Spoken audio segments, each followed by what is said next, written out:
Hello guys welcome back to my channel welcome to new vlog. তো অনেক দিন পর আমি ব্লগ দিচ্ছি কারণ পুজোর পর একটু অসুস্থতা অনেক কিছু ছিল, তো সেই জন্য তো প্রথমে চতুর্থীর দিন থেকে স্টার্ট করছি।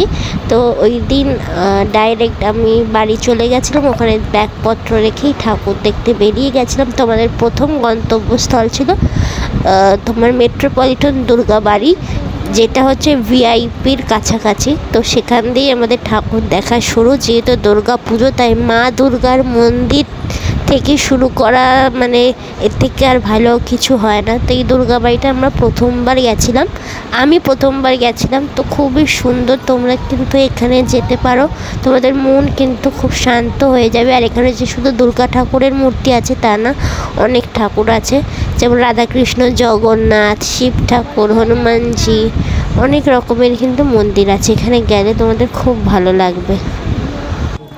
এই যে দেখে নাও মা দুর্গার মূর্তি, এখানে গেটটা বন্ধ করে দিয়েছিল, তাই গেটের ফাঁক থেকেই আমি তোমাদের দেখাচ্ছি।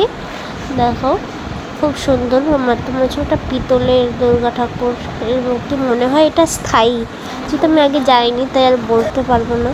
তো ওখানে তারপরেই আমরা একটু বেরিয়ে খেতে স্টার্ট করেছিলাম, কারণ আমরা বেরিয়েছিলাম অনেক রাতে। তো ভাবলাম যে এখানে ফাঁকা আছে, খেয়ে নিই। তো এখানে যে যার মতন যার পছন্দের খাবার নিয়ে খাচ্ছিল, আর তারপরেই আমাদের আসল ঠাকুর দেখা স্টার্ট।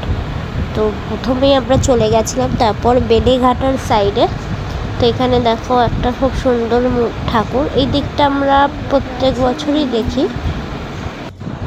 তো এটা ছিল কাকুরগাছি মিলন মেলা সংঘের প্যান্ডেল, যেটা খুবই সুন্দর করেছিল। দেখো এখানে মা দুর্গার মূর্তিটা খুব সুন্দর।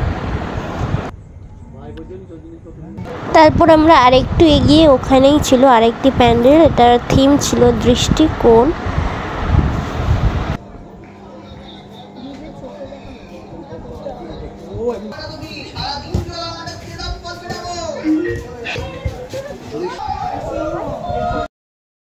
আমরা এসে গেছি আরেকটা প্যান্ডেলে, প্যান্ডেলটার নাম দিয়েছে শখের বাজার। হচ্ছে আজকাল আলু রেখেছে নাকি না মাটি।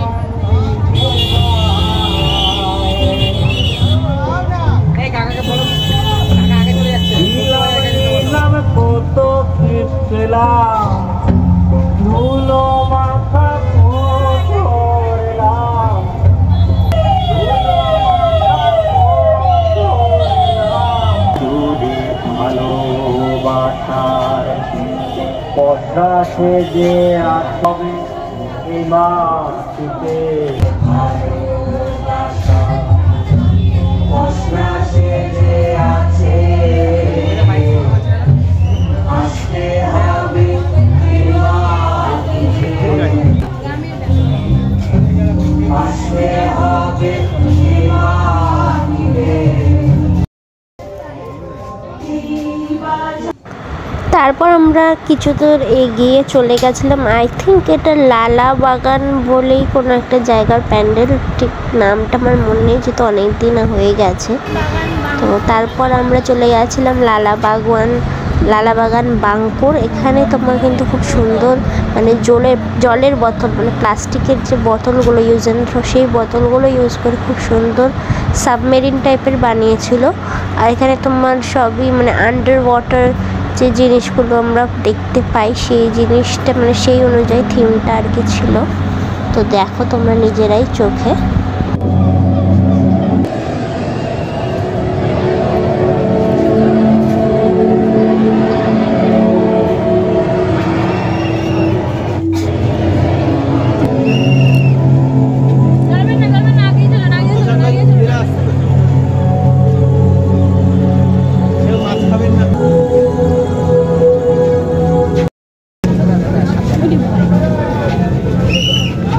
তারপরে আমরা চলে গেছিলাম নলিন সরকার স্ট্রিটের ঠাকুরটা দেখতে। এটা বলতে পারো আমার সব থেকে ভালো লেগেছে, যত ঠাকুর দেখেছি সারা দুর্গা পুজোতে এই প্যান্ডেলটা হচ্ছে সব থেকে বেস্ট লেগেছে। আর এটা কিন্তু প্রচুর রিলসও হয়েছিল, খুব ভাইরাল হয়েছে এই প্যান্ডেলটা, খুবই সুন্দর ছিল। মানে একটা যে নস্টালজিক ভাব, ব্যঙ্গমা মানে আমরা রূপকথার যে গল্প শুনতাম সেই সমস্ত ক্যারেক্টার্স, প্লাস যে গানটা বাজছিল সাত ভাই চম্পাটার, একটা আলাদাই ভাইব ছিল। মানে খুবই এনজয় করছিলাম আমরা এই প্যান্ডেলটা দেখার সময়, আর খুব ভালো লাগছিল।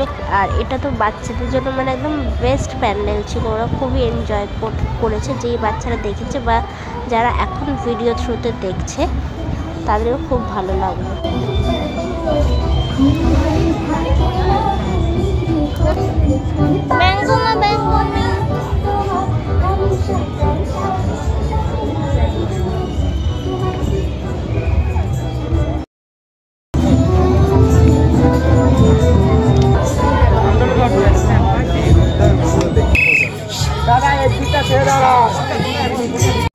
তারপর আমরা আরেকটু এগিয়ে চলে গেছিলাম আর একটা প্যান্ডেলে। এই প্যান্ডেলটা ঠিক এক্স্যাক্ট মানে ক্লাবের নামটা আমার মনে পড়ছে না।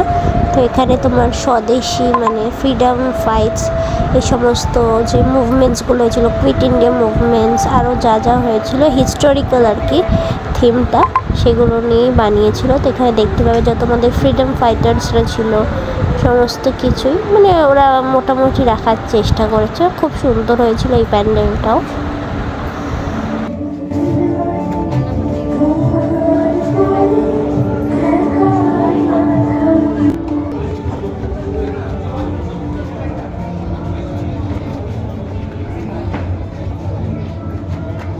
This is the Olympics. Dosta Hamara.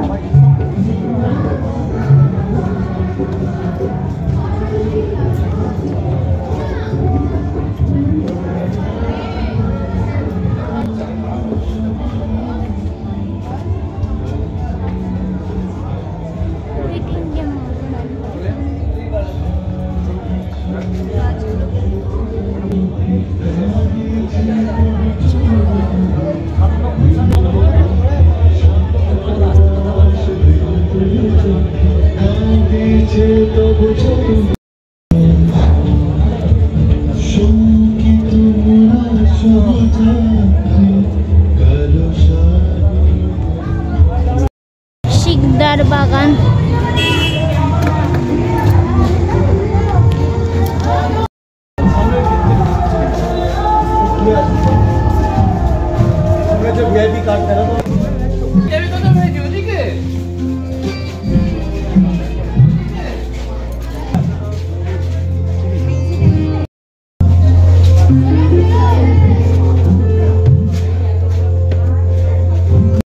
তো এরপরেই শুরু হয়ে গেছিল বৃষ্টি, আর এটাই আমাদের লাস্ট প্যান্ডেল যেখানে আমরা আশ্রয় নিয়েছিলাম বৃষ্টি থেকে বাঁচার জন্য। আর তারপরে কিন্তু আমরা বাড়ির দিকে রওনা দিয়েছিলাম। তো ভিডিওটা এটুকুই, ভালো লাগলে like, comment, share and subscribe.